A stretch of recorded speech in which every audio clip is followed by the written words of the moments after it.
Olá, começa agora o TVTST, o programa do Tribunal Superior do Trabalho. As principais notícias da Corte, o que foi destaque durante a semana, reportagens e entrevistas especiais para aproximar você da Justiça do Trabalho. E no programa de hoje, as profissões que resistem ao tempo, mas que mesmo assim continuam sem regulamentação.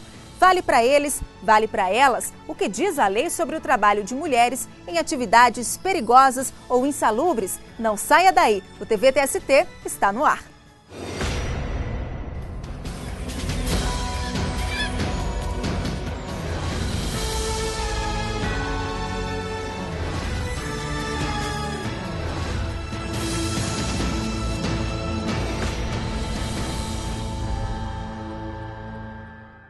E vamos aos destaques da semana no Tribunal Superior do Trabalho. Pela primeira vez, o encontro do Colégio de Presidentes e Corregedores dos Tribunais Regionais do Trabalho foi conduzido pelo ministro Carlos Alberto, presidente do TST.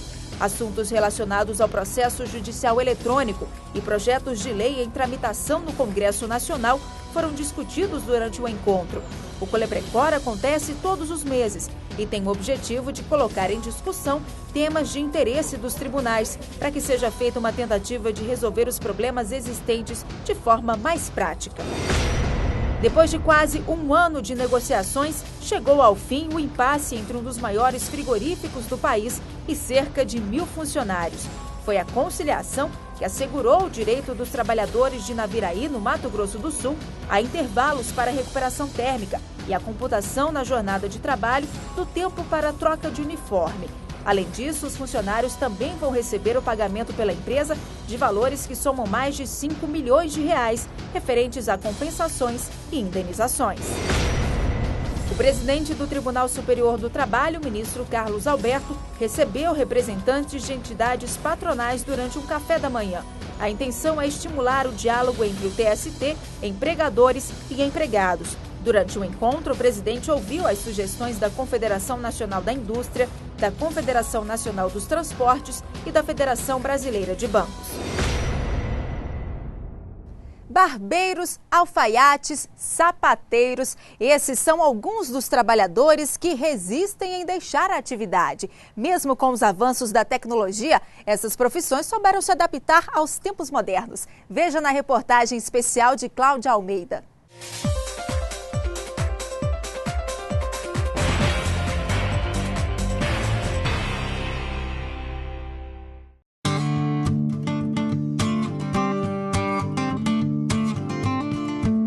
Na cadeira de molas, o cliente se ajeita. É hora de fazer o pé do cabelo. Com a navalha na mão, o barbeiro capricha e se concentra. Qualquer deslize, melhor nem pensar. Já o vizinho do lado não dispensa a leitura do folhetim, enquanto seu Antônio, mestre das madeixas há mais de 20 anos, termina o desenho da costeleta. A clientela é fiel e faz questão de manter a tradição que veio desde o tempo dos avós. Olhando assim, até parece que nossa equipe de reportagem viajou no tempo, lá para os meados do século XX, para conhecer algumas profissões antigas. Mas é só prestar um pouquinho mais de atenção para perceber que estamos aqui em uma das mais modernas barbearias de Brasília. E essa é uma daquelas atividades que, mesmo com o avanço da tecnologia, insistem em resistir ao tempo. Quer ver só? Vamos voltar um pouco à reportagem. O barbeador do Antônio José, por exemplo, é elétrico. Todas as funções podem ser selecionadas por meio digital. Já esta tesoura recebeu acabamento refinado na indústria antes de vir para as mãos do Alvimar. A tesoura ela precisa ser uma tesoura boa, de uma marca boa. Tem várias marcas boas, né? Mas uma tesoura bem afiada faz a diferença. Só em Brasília são dezenas de barbearias. Os clientes são atraídos pelas técnicas que garantem um corte clássico e o atendimento à moda antiga, em que o consumidor ainda é chamado de freguês. Em casa é impossível você fazer o desenho da barba e te gerar essa aparência, né? Para quem gosta de usar barba, que é o meu caso, que já uso ela há muitos anos. Na verdade, é uma mão de obra que não pode ser substituída por um mecanismo que use uma mecânica, um robô, alguma coisa dessa forma, né? Eu acredito que em virtude de ser uma mão de obra especializada, fica inviável ser substituída por um outro tipo de ferramenta. E não basta só cortar o cabelo não, os homens estão cada vez mais vaidosos. Depois do corte, tem aqui um cremezinho. Esse é o toque especial. Sim, é para maciar mais a pele, para não irritar a pele, sabe? Para dar um acabamento melhor no cabelo. E os clientes gostam? Gostam, todos gostam, sempre peça para não irritar a pele, chegar em casa mais bonito. Tenho costume de ir no salão, tenho costume de vir no barbeiro. Inclusive estou com ele há uns 8 anos já que eu venho aqui e corto o cabelo nessa barbearia aqui. É tradição? É tradição, me sinto à vontade, o ambiente é bom. Atendemos clientes o dia todo, como vê. Rola muita conversa, prosa, como eu te falei. É agradável, é agradável.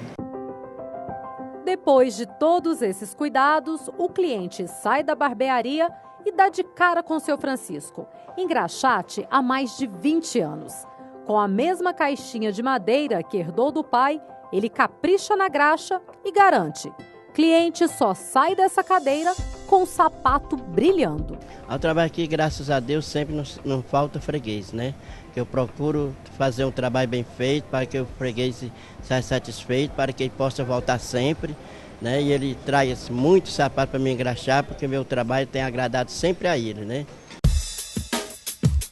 Cabelo e barba feitos e sapato engraxado. Tudo muito bonito, mas ainda está faltando a beca, quer dizer, uma roupa bem alinhada. E a alfaiataria é outra profissão que tem vencido até mesmo a moda das fabricações em série.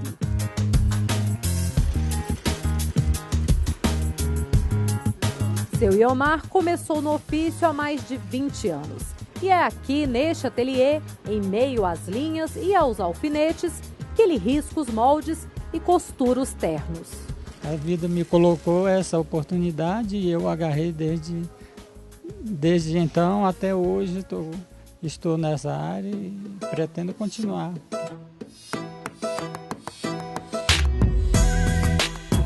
Um trabalho personalizado, quase artesanal. Os alfaiates, também conhecidos como os mestres dos tecidos, confeccionam as peças respeitando o perfil e as medidas dos clientes. Cada corpo é diferente, então a gente tem que aprender uma coisa nova todos os dias, né? Não tem aquela coisa que é uma matemática exata, né? O senhor acredita que ainda vai resistir muito tempo? Tem muita vida pela frente ainda? Sim, eu acredito, sim, porque vai mudando, a moda muda, né? Então, às vezes diminui um pouco, às vezes aparece, como agora que vem a moda slim fit, né? Então, todo mundo corre para o alfaiate, porque para mandar ajustar os antigos e se adaptar à nova fase da moda.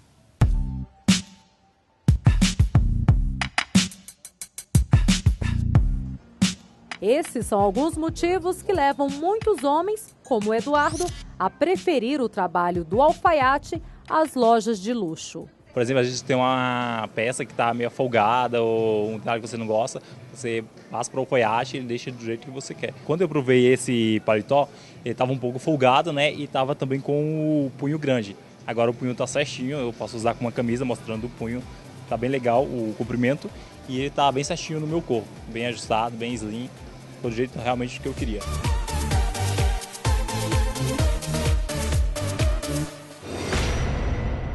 Atividade simples. Que tal um relojoeiro ou um consertador de panelas? Na capital do país, em meio a grandes centros financeiros e de compras, lá estão eles. Trabalhadores que conquistaram uma clientela fiel e garantiram mais anos e anos na ativa. Mas mesmo muita gente não abrindo mão de serviços simples como esses, tais profissionais ainda não são regulamentados. Veja na segunda parte da reportagem sobre profissões que resistem ao tempo.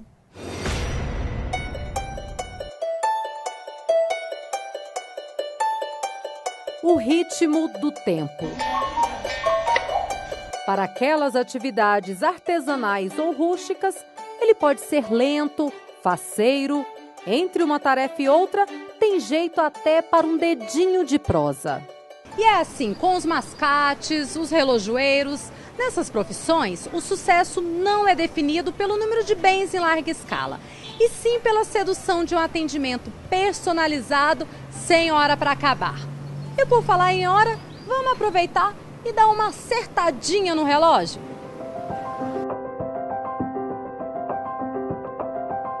Essa é a relojoaria mais antiga de Brasília. Seu Nelson chegou aqui na década de 60 e já perdeu as contas de quantas relíquias como esta já consertou.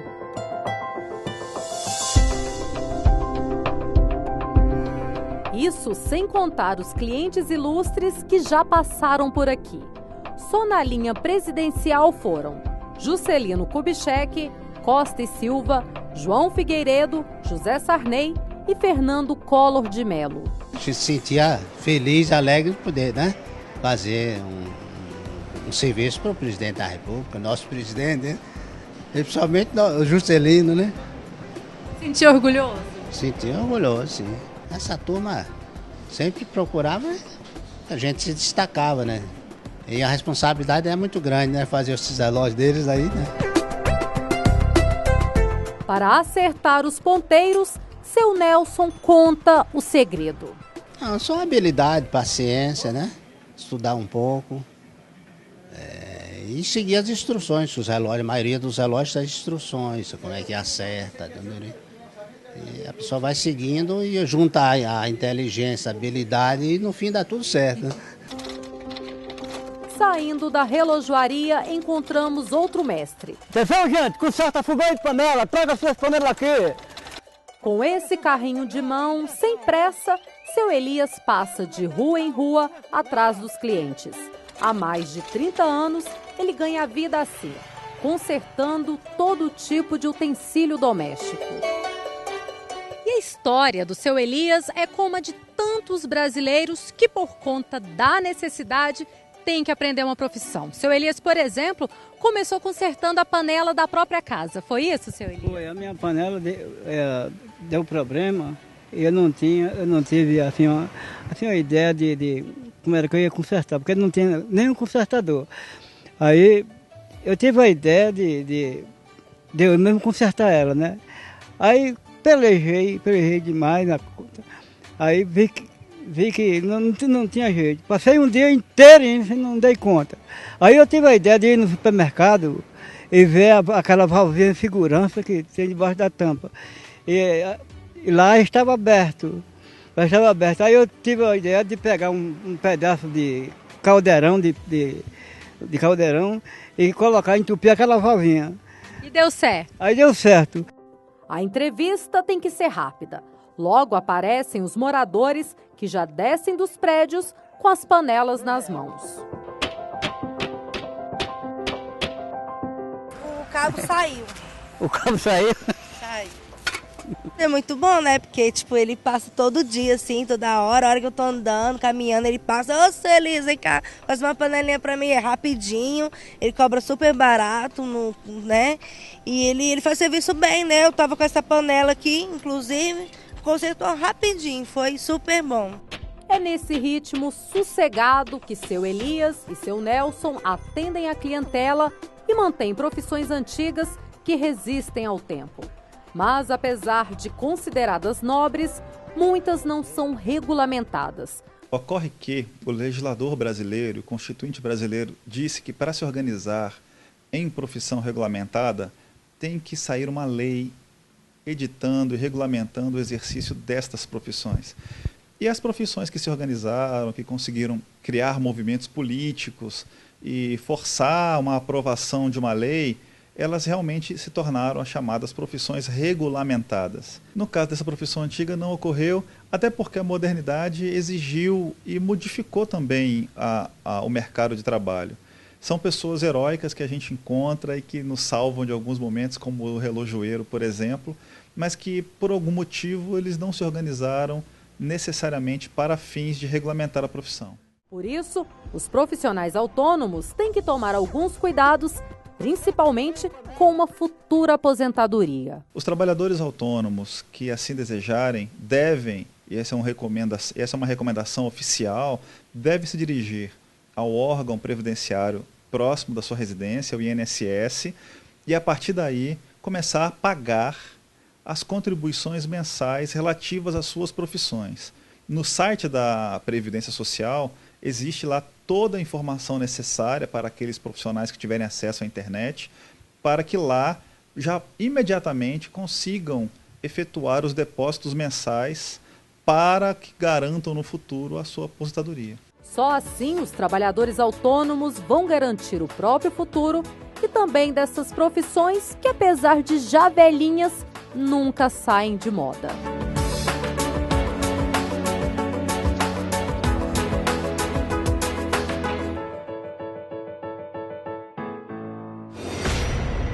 Apesar da lei ser igual para todos, existem algumas questões que são específicas para homens e mulheres. Mas quando o assunto é atividade insalubre ou perigosa, não tem jeito. O que vale para eles, também vale para elas. Veja na reportagem de Luciana Colares.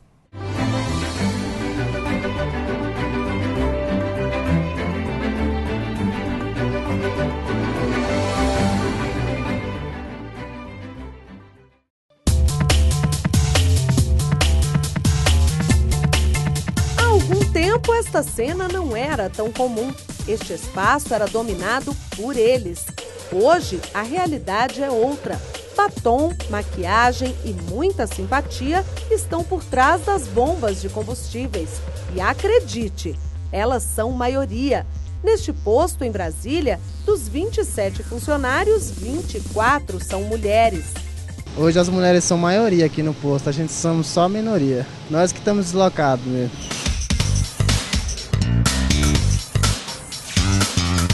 O motivo pelo qual a profissão foi considerada por muito tempo só para eles está na legislação.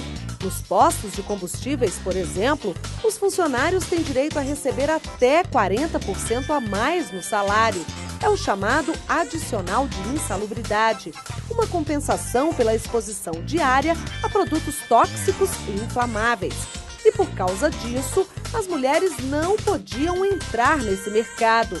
Mas hoje não há diferença, não é, Marina?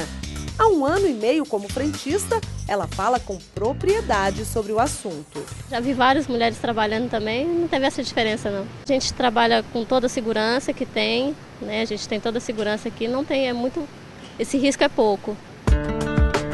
Este advogado explica que há cerca de 25 anos, as profissões consideradas insalubres ou perigosas não podiam ser exercidas por elas. Até 89 existia a proibição do trabalho da mulher em situações em que ela estaria exposta a periculosidade ou insalubridade. E desde a Lei 7855 de 89 não há mais essa proibição do trabalho da mulher. Apenas algumas situações específicas nas quais a mulher não pode trabalhar. Como o trabalho em minas, há uma convenção da OIT que o Brasil ratificou, e é necessário também proteger a mulher em algumas circunstâncias durante a gravidez e a amamentação. Isso vai depender do que o médico ou médica da mulher recomendar, e o empregador deverá, durante esse período, fazer a adaptação necessária, né? O adicional de insalubridade é previsto na Constituição e na CLT, que classificam como ambiente de trabalho insalubre aquele que expõe o empregado a agentes nocivos à saúde, além dos limites de tolerância. A regulamentação do Ministério do Trabalho classifica esses agentes em 3 tipos: físicos, como ruído, calor, frio, umidade; agentes químicos, como poeira, gases, fumos e névoas; e biológicos, como vírus e bactérias. O valor pode ser de 10%, 20% ou 40% do salário, de acordo com os níveis mínimo, médio ou máximo. As profissões consideradas perigosas, em que o trabalhador fica exposto até ao risco de morte, como é o caso dos vigilantes, por exemplo, também não eram permitidas para as mulheres até 89. Nesses casos, também é garantido um adicional, o de periculosidade, que corresponde a 30% do salário. Agora, para provar que essas diferenças entre homens e mulheres, quando o assunto são insalubridade e periculosidade no trabalho, são coisas do passado, ninguém melhor que elas. Carla diminui o peso do coturno, da farda preta e da arma na cintura com muita feminilidade. Ela é a única vigilante mulher deste prédio público e se engana quem acha que ela é do sexo frágil. Eu sou capaz, como os homens, e faço igual. Nas atitudes de preciso de um risco assim, é maior, ela sabe atender bem, atende às expectativas necessárias na área da segurança. Corajosa, disposta, tem atitude. É importante para melhorar nosso trabalho aí. Preconceito não existe, ela garante. E na hora de escolher a profissão, nem passou pela cabeça dela que poderia ser coisa de homem. Carla faz o que gosta e garante que não se sente diferente por ser mulher. Acho que às vezes assim, olha assim e fica, oxe, uma mulher, mas é normal.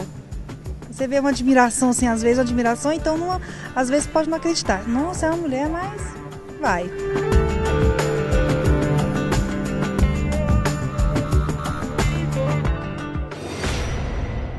No próximo bloco tem julgamento de destaque no Tribunal Superior do Trabalho. Não perca! Em 1 minuto, até já!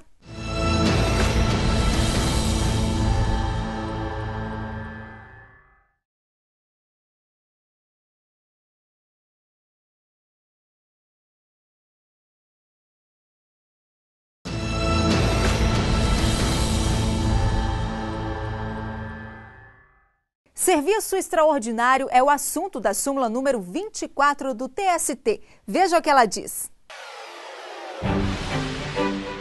A súmula número 24 do TST diz: insere-se no cálculo da indenização por antiguidade o salário relativo a serviço extraordinário, desde que habitualmente prestado. Aquele valor que menciona a súmula, que seria de forma, as verbas extraordinárias de forma habitual, quer dizer no seguinte caso: um empregado que trabalha de forma além do seu contrato de trabalho, ele presta um trabalho, seja segunda ou quarta-feira, sempre além do que está pactuado no contrato de trabalho. Aquele valor ele vai entregar para o cálculo do empregado no final do mês, ou seja, as parcelas quanto à verba, por exemplo, de férias, 13º, aviso prévio, vão ser calculadas com base em tudo que ele recebeu, não só com base no seu salário. Da mesma forma, o TST decidiu por aplicar no enunciado normativo 24, garantindo aquela estabilidade, garantindo esse direito àqueles que já tinham estabilidade concedida anterior à Constituição de 88. Assim, por exemplo, no caso de uma demissão, aquele empregado ele vai perceber toda aquela verba indenizatória anterior, que foi integrada para o cálculo. Advogado na Bahia entra com mandado de segurança para anular decisão judicial que reduziu o valor dos honorários, mas tem o pedido negado. Para os ministros da seção 2 de dissídios individuais, o mandado de segurança não seria o instrumento correto para a reclamação. E esse é o julgamento de destaque no Tribunal Superior do Trabalho. Confira.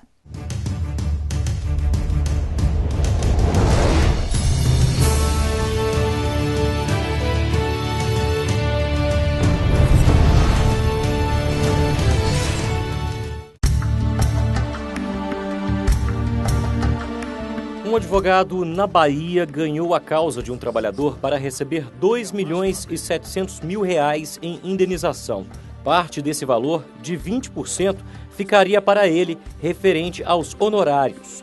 Mas depois da sentença, já na fase de execução, o cliente dele e a outra parte do processo fizeram um acordo e a indenização caiu para R$ 840 mil. O advogado moveu então um mandado de segurança para que os honorários dele não fossem também reduzidos. O advogado não conseguiu o que queria e por isso recorreu ao Tribunal Superior do Trabalho. Mas para os ministros, o profissional não usou o instrumento jurídico correto para fazer a reclamação. Ele deveria ter entrado com um recurso relativo ao mesmo processo para evitar que os honorários sofressem desconto. O relator, ministro Alexandre Agra Belmonte, votou pela extinção do mandado de segurança sem resolução do mérito, pois entendeu não ser cabível esse instrumento judicial para o caso.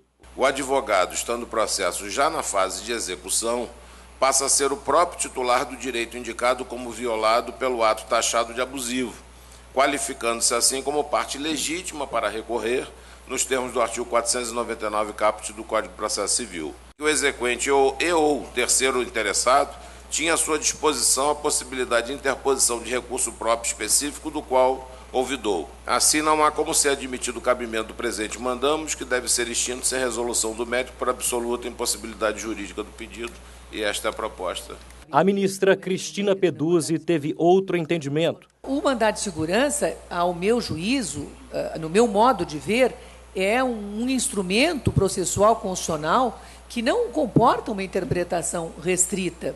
Ele está positivado justamente para, da forma mais ampla possível, assegurar o direito da parte ou daquele que teve o seu direito líquido e certo violado por ato de autoridade. E é o caso dos autos. Ora, mas a maioria dos ministros votou a favor do relator.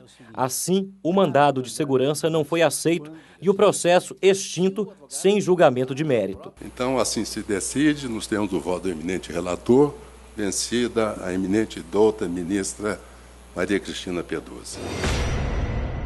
Veja agora como foi a decisão dos ministros do TST.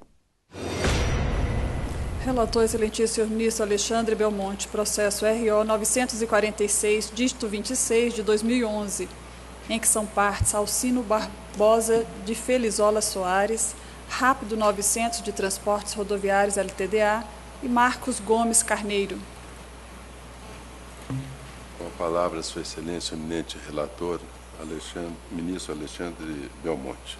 Senhor presidente, senhora ministra, senhores ministros, trata-se de hipótese em que o ato inquinado, homologação de acordo em fase de execução, que indiretamente reduziu o crédito de honorários contratuais deferidos ao advogado na sentença que transitou em julgado, admite impugnação via recurso próprio.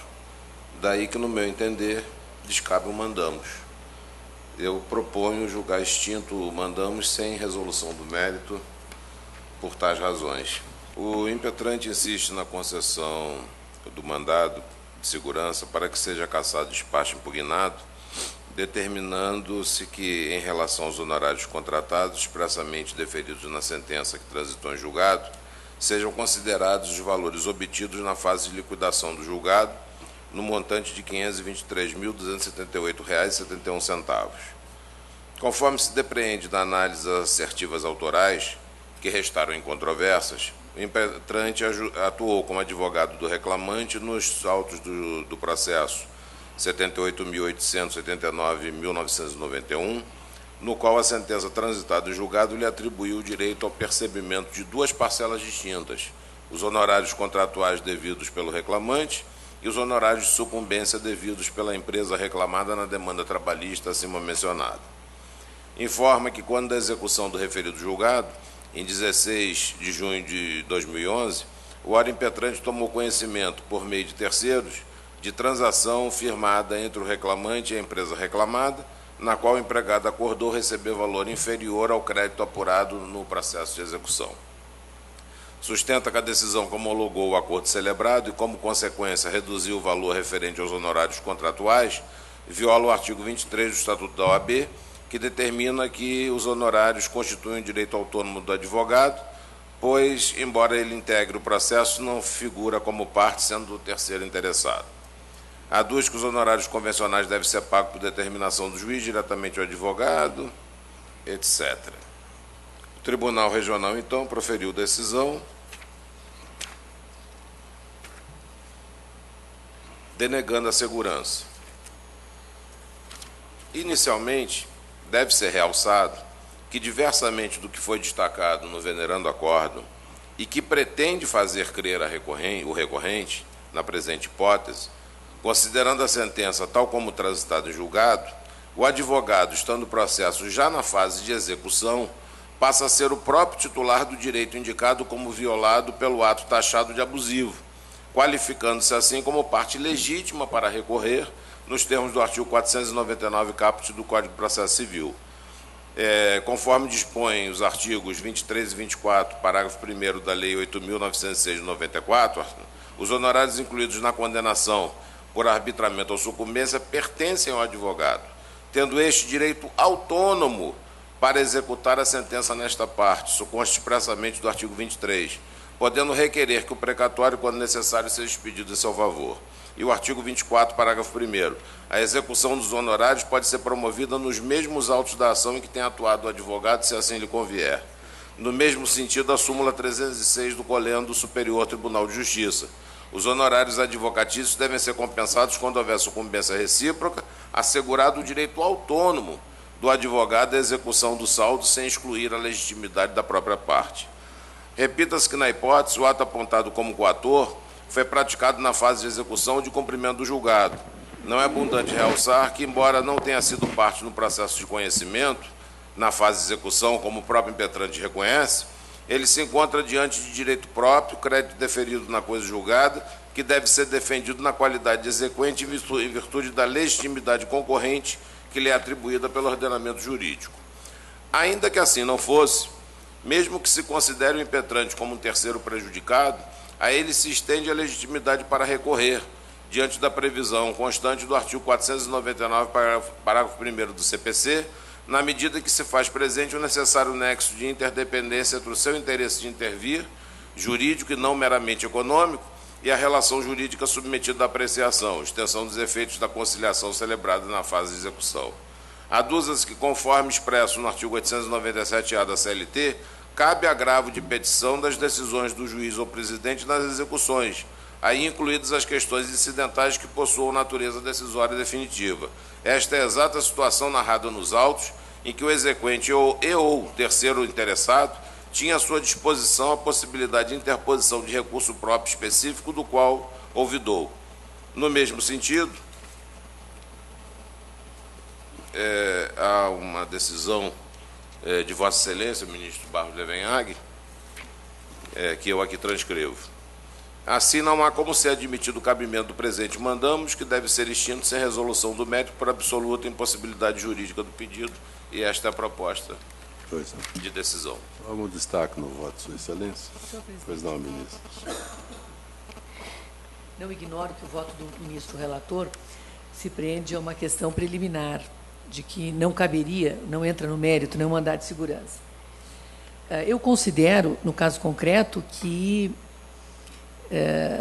para admitir o mandado de segurança, e o faço, inclusive invocando a súmula do STJ, que está 202 transcrita no voto no acordo embargado, considerando que não se trata aqui de um mandado de segurança impetrado pela parte. Nós estamos aqui a julgar um recurso ordinário em mandado de segurança em que o recorrente impetrante é o advogado do reclamante na ação primitiva.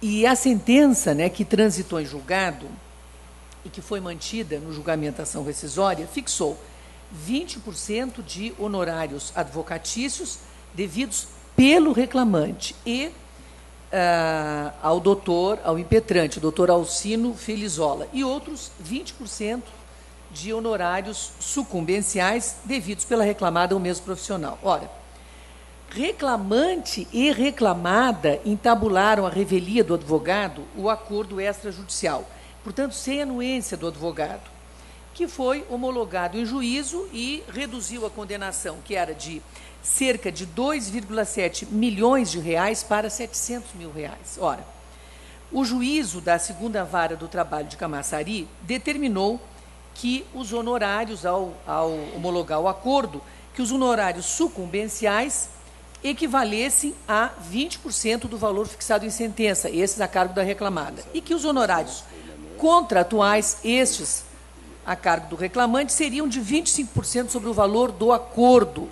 E desta decisão não foi, posteriormente é que teve ciência o reclamante, o advogado do reclamante. Ora, o mandado de segurança, ao meu juízo, no meu modo de ver, é um instrumento processual constitucional que não comporta uma interpretação restrita. Ele está positivado justamente para, da forma mais ampla possível, assegurar o direito da parte ou daquele que teve o seu direito líquido e certo violado por ato de autoridade. E é o caso dos autos. Ora, o advogado impetrou, portanto, o mandado de segurança, invocando direito líquido e certo a haver o que lhe estava assegurado por decisão transitada em julgado, mantida, repito, no julgamento da rescisória, que era o de haver o percentual de 20% sobre o valor da sentença, também em relação aos honorários contratuais. Tanto que o TRT não ficou na preliminar, não caberia o mandado de segurança, ele entendeu que era cabível o mandado de segurança, como faço agora. Ele denegou a segurança, porque entendeu que não haveria o direito líquido, não estaria configurado o direito líquido certo. Mas eu entendo data vênia que está assim configurado, porque tanto que o próprio Ministério Público do Trabalho, nos autos, opina pelo provimento do recurso ordinário e anota que a transação realizada pelas partes, sem a presença do advogado, não tem o condão de reduzir o valor da verba honorária fixada no título judicial. Ora, como que eu posso negar o mandado de segurança àquele que teve o seu direito assegurado por sentença judicial transitada em julgado, desconstituído por decisão judicial posterior, sem a presença, sem a ciência? Ele não teve ciência. Ora, o artigo 24, tanto que o Ministério Público é firme no sentido de propugnar o acolhimento mandamos. E digo mais, que o artigo 24, parágrafo 4º da Lei 8.906, de 94, que é o Estatuto da OAB, dispõe que o acordo feito pelo cliente do advogado e a parte contrária, salvo a aquiescência do profissional, não lhe prejudica os honorários, quer os convencionados, quer os concedidos por sentença. Isso está expresso no Estatuto da OAB. Ora, o STJ, inclusive, possui firme jurisprudência no sentido de que os honorários advocatícios constituem direito autônomo do advogado, que não pode ser afastado em razão de transação realizada entre o seu cliente e a parte contrária, sem a sua anuência, nos termos dos artigos 23 e 24, parágrafo 4º da Lei 8.906 de 84, que acabei de referir. Essa decisão que refiro está no agravo regimental no RESP 119.0796, relator ministro Jorge Mussi, publicada DJ 28 de fevereiro de 2011. E eu digo que, embora precedentes que consultei cuidem de honorários sucumbenciais, aplicam o mesmo dispositivo legal aos honorários contratuais, como é o caso destes autos, sem restrições expressas. Por isso que eu, pedindo vênia ao relator, conheço e dou provimento ao recurso ordinário para deferir a segurança e assegurar os honorários contratados ao impetrante. Pois não, aberta a divergência, colho os votos. Ministro Emanuel Pereira. Senhor presidente, senhores ministros, me parece que o artigo 499 do CPC afirma que o terceiro interessado tem legitimidade para recorrer. Portanto, poderia o advogado, ao tomar ciência do acordo, interpor agravo de petição e, posteriormente, o recurso de revista. E um detalhe, senhor presidente, é que a própria advogada da tribuna citou precedentes de turmas do TST, o que comprova o cabimento de recursos próprios. A ministra Peduzzi, quando abre a sua divergência, ela examina, a meu sentir, a matéria de fundo. E o voto do ministro relator é pelo não cabimento do mandato de segurança nos termos da OJ 92. E eu vou pedir a máxima vênia à ministra Cristina, senhor presidente, senhores ministros, para acompanhar o voto do relator por ser cabível recurso próprio. Ministro presidente, eu preciso só fazer um esclarecimento, porque eu não considero terceiro interessado, eu considero que o impetrante é titular de direito próprio. Isso, a decisão é extintiva que se propõe, não se chegou à questão de fundo. Vossa Excelência já partiu para a questão de fundo e nós estamos na preliminar da admissibilidade, é isso que estamos a julgar. Se ultrapassada a preliminar, teremos que enfrentar a questão de fundo. Ministro Pedro Paulo Manos.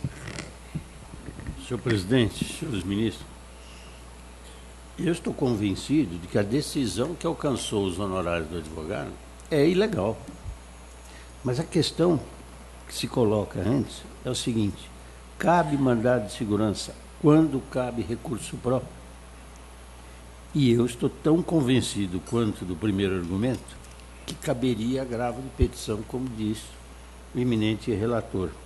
Então, peço vênia à ministra Cristina, mas, nesse momento, eu entendo que o ilustre advogado não tem mandado de segurança. Eu acompanho o voto do relator. Ministro Hugo Scheumann. Senhor presidente, a questão de fundo foi muito bem enfocada pela ministra Cristina e, efetivamente, assim, chega a estarrecer um acordo homologado que é 2 milhões por 700 mil. Mas essa é uma questão de fundo. A questão que nós temos que superar é cabe ou não cabe mandado de segurança. E como bem colocado pelo relator, e aí eu peço vênia à divergência, se o advogado é titular do próprio direito, uma decisão na execução, é indiscutível que pelo caput do 499 ele tem o recurso à sua disposição. E se nós assim não considerarmos, se considerarmos que ele seja terceiro prejudicado, pelo parágrafo 1º. Então, eu não tenho dúvida nenhuma de que ele deveria ter se utilizado do recurso que a lei dispõe para insurgência de um ato considerado aqui, né, como ilegal. Então, eu peço vênia novamente a divergência, muito bem exposta e apontada, e acompanho o relator.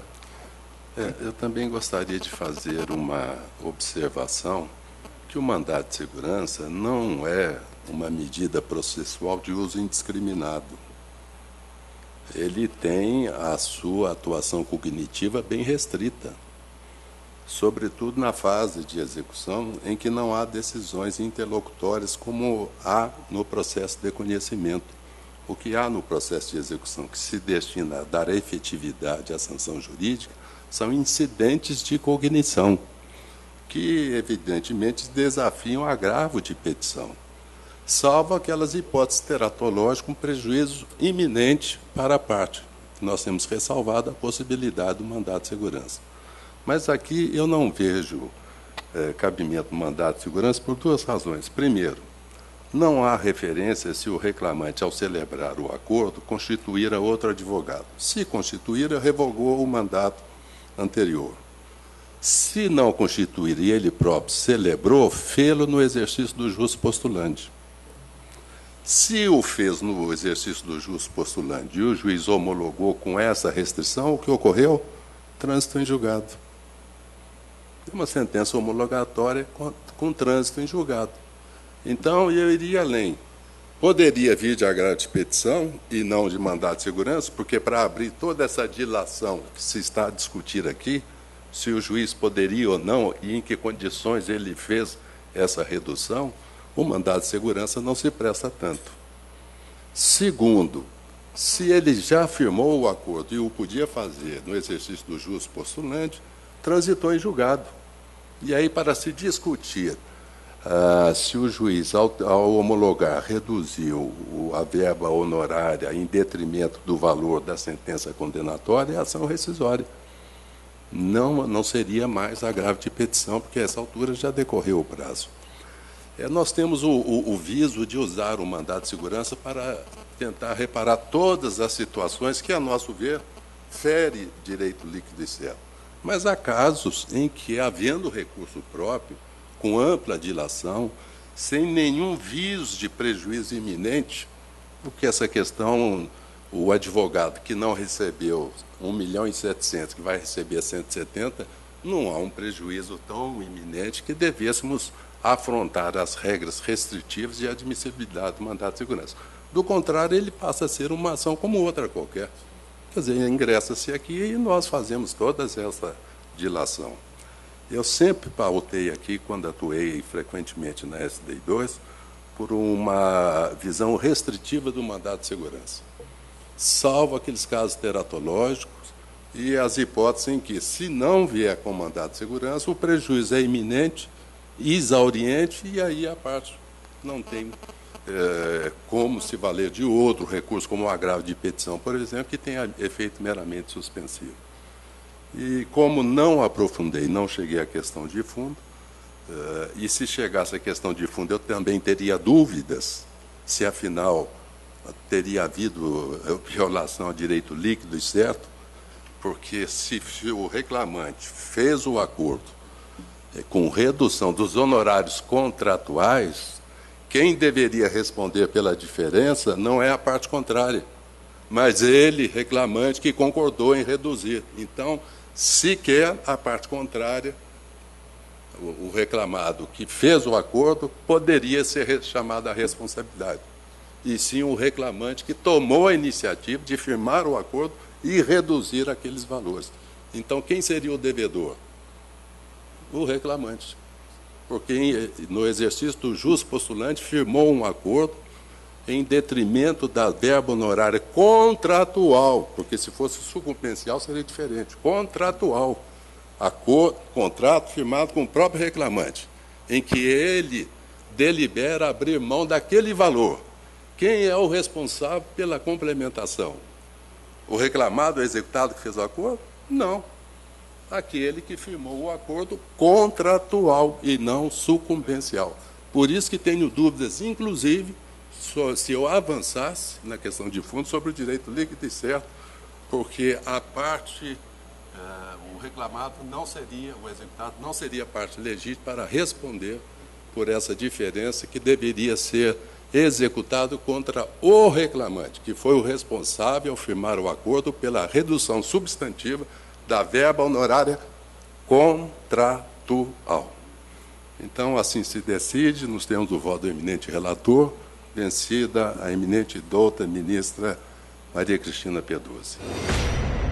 De qualquer parte do país, você pode entrar em contato e tirar as dúvidas sobre a Justiça do Trabalho. O lugar é aqui. A Afonso Soares, de Brasília, quer saber mais sobre a nova lei que amplia os direitos aos trabalhadores domésticos.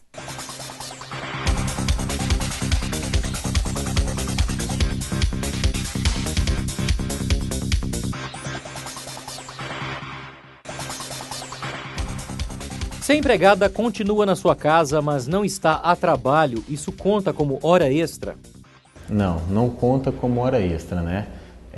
Primeiro tem que fazer uma diferenciação. Se a empregada ela dorme no local de trabalho e após a sua jornada, conforme ela pactuou com o empregador, ela não é devida a hora extra se ela não estiver exercendo a atividade, né? Se deu o horário dela e ela foi para o seu cômodo, né, para o seu quarto, não é devido a hora extra. Agora, se essa empregada tem a jornada de trabalho e após essa jornada ela vai para a sua casa e ela aguarda no local de trabalho, ou mesmo sem trabalhar, está lá aguardando algumas ordens ou só por estar lá, são devidas as horas extras. Como fica o caso da doméstica que dorme no trabalho? O período de sono conta como adicional noturno? Não, o período que ele está dormindo não conta como adicional noturno. O adicional noturno ele é devido para os empregados que trabalham das 22 às 5 da manhã do outro dia. Então, nesse período que ela está dormindo, não é devido o adicional noturno. Caso ela seja chamada ou ele seja chamado para alguma atividade, é devido à hora extra, né, mais o adicional noturno. Devo controlar o horário de trabalho por folha de ponto e pagar horas extras, mas posso descontar atrasos e saídas antecipadas? Sim, o patrão, né, pode descontar o atraso e as saídas antecipadas. Do mesmo modo que ele pode e deverá pagar horas extras, ele poderá descontar esses atrasos e essas saídas. Uma medida boa para os dois, para ambas as partes, seria um regime de compensação semanal da jornada de trabalho.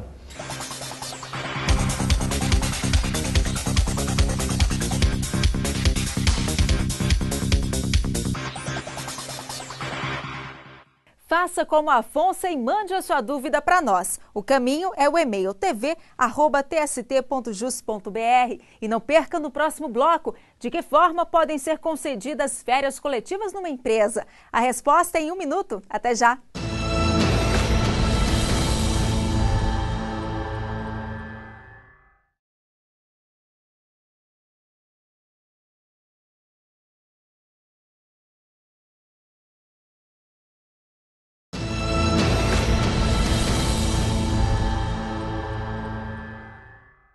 Nossa equipe foi às ruas tirar as dúvidas da população. Veja a pergunta de José Antônio Ferreira.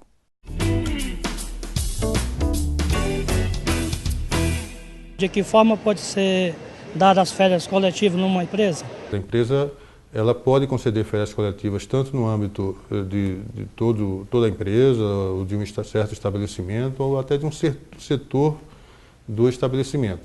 A exigência é mais de ordem formal. Toda vez que a empresa estiver na contingência de conceder férias coletivas, ela deve comunicar com antecedência de 15 dias ao Ministério do Trabalho e, na sequência, comunicar também ao sindicato da categoria profissional. Se o fizer, ela estará, nos termos da lei, concedendo regularmente férias coletivas. A consolidação das leis do trabalho, a CLT, é um dos principais instrumentos para regulamentar as relações de trabalho e proteger empregados e empregadores. No Rio Grande do Norte, um trabalhador precisou entrar na justiça para receber indenização por atraso no pagamento das férias. O pedido foi aceito. O TST se baseou no artigo 145 da CLT para dar a sentença. Confira.